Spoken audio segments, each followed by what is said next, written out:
Our old LMS felt very basic. It was the place for me as a teacher to upload documents, but that was about it. Other than core course content, there was nothing drawing me or my students back to the platform. When Schoology groups were introduced at our district, everything changed. The communication and collaboration capable in a group in Schoology is making my everyday better. Groups are a place in Schoology that's not determined by the SIS, but by our needs outside of the classroom.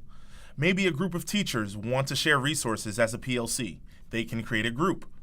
Maybe there's a varsity basketball team that needs to share out details with players. Groups are perfect for that. Maybe an administrator wants feedback from bilingual parents at the school.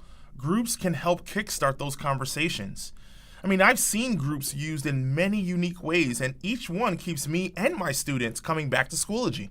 For me as a teacher, one of the most helpful Schoology groups is curriculum and instruction. The district has done a great job of creating a community around curriculum. That community starts on the group page. It's different than a course because it's all about the conversation.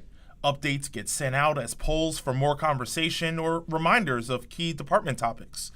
Those posts are aggregated into our homepage or even sent as app alerts. All the upcoming events are clearly shown to encourage participation. Now, this month, they are implementing an instructional meeting to discuss the unit guide, where we'll be able to talk through all of our best practices. I even like how the district started awarding a Teacher of the Week. It's been a great opportunity to get recognized and celebrated amongst peers. For more in-depth conversations, there are discussions. These are tied to the group and allow for high-level or in-the-weeds conversation relevant to us as teachers every day. I'm the only one that teaches world history at the middle school, so this has been a big benefit to my instruction. I can now have conversations with other world history teachers across the district about what works best in their classrooms. I've received many great ideas just from the comfort of my own computer. In addition, albums serve as an image and video repository in order to showcase great lessons or sample projects. In the past, I've never seen how Mrs. Thomas teaches world history. But now I can actually see your classroom in action and ask questions or even comment on her examples directly.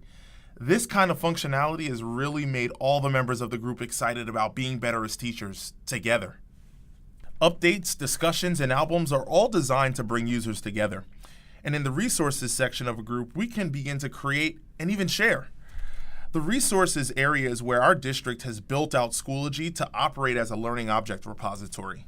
In resources, I can access curriculum framework documents, but I can also access specific units as well.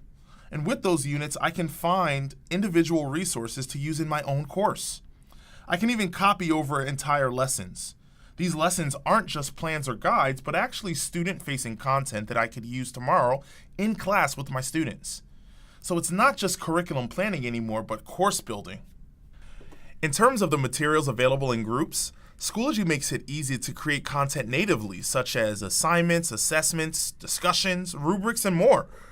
I'm also able to bring in resources I created in other systems from Google, Microsoft, Blackboard, or wherever. Specifically, though, for a previous LMS like Blackboard, when the district switched to Schoology, I was able to use their native importer to bring fully built Blackboard course content into Schoology in order to share with other teachers in a group or use it in my new courses in Schoology. The beauty of importing legacy LMS content is I can now think of how I can Schoologize it and make it even more engaging for my students. If I come across content shared by the curriculum team or another teacher that would work well with my students, adding it is a breeze. I simply select the course content I want and add it to my course. Now once there, it's ready to be used with all my students.